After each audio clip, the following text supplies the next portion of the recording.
जय माँ शैलपुत्री। आज मैं आपको माँ शैलपुत्री की कथा सुनाने जा रही हूँ। माँ शैलपुत्री सती के नाम से भी जानी जाती हैं। इनकी कहानी इस प्रकार है। एक बार प्रजापति दक्ष ने यज्ञ करवाने का फैसला किया। इसके लिए उन्होंने सभी देवी देवताओं को निमंत्रण भेज दिया, लेकिन भगवान शिव को नहीं। देवी सती भली भांति जानती थीं कि उनके पास निमंत्रण आएगा, लेकिन ऐसा नहीं हुआ। वो उस यज्ञ में जाने के लिए बेचैन थीं, लेकिन भगवान शिव ने मना कर दिया। उन्होंने कहा कि यज्ञ में जाने के लिए उनके पास कोई भी निमंत्रण नहीं आया है और इसलिए वहां जाना उचित नहीं है। सती नहीं मानी और बार बार यज्ञ में जाने का आग्रह करती रहीं। सती के ना मानने की वजह से शिव को उनकी बात माननी पड़ी और उन्हें अनुमति दे दी। सती जब अपने पिता प्रजापति दक्ष के यहाँ पहुंची तो देखा कि कोई भी उनसे आदर और प्रेम के साथ बातचीत नहीं कर रहा है।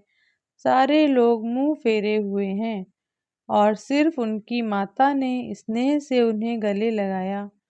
उनकी बाकी बहनें उनका उपहास उड़ा रही थीं और सती के पति भगवान शिव को भी तिरस्कृत कर रही थीं। स्वयं दक्ष ने भी अपमान करने का मौका न छोड़ा। ऐसा व्यवहार देख सती दुखी हो गईं।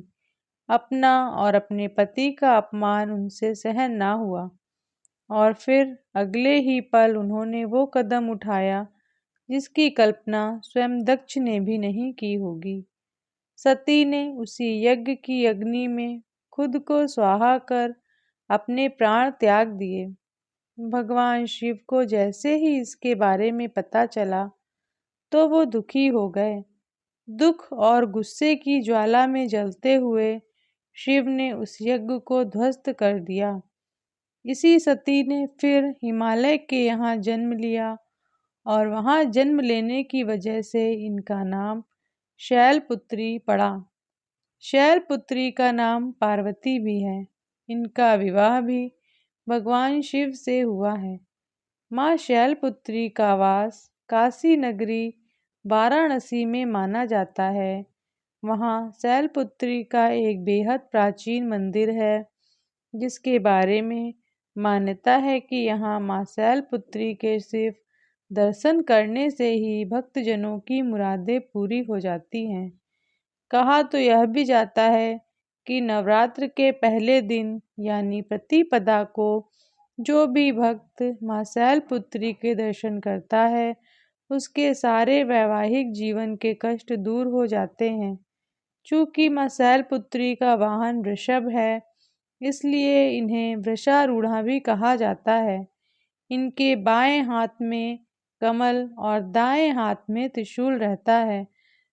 तो बोलिए माता शैलपुत्री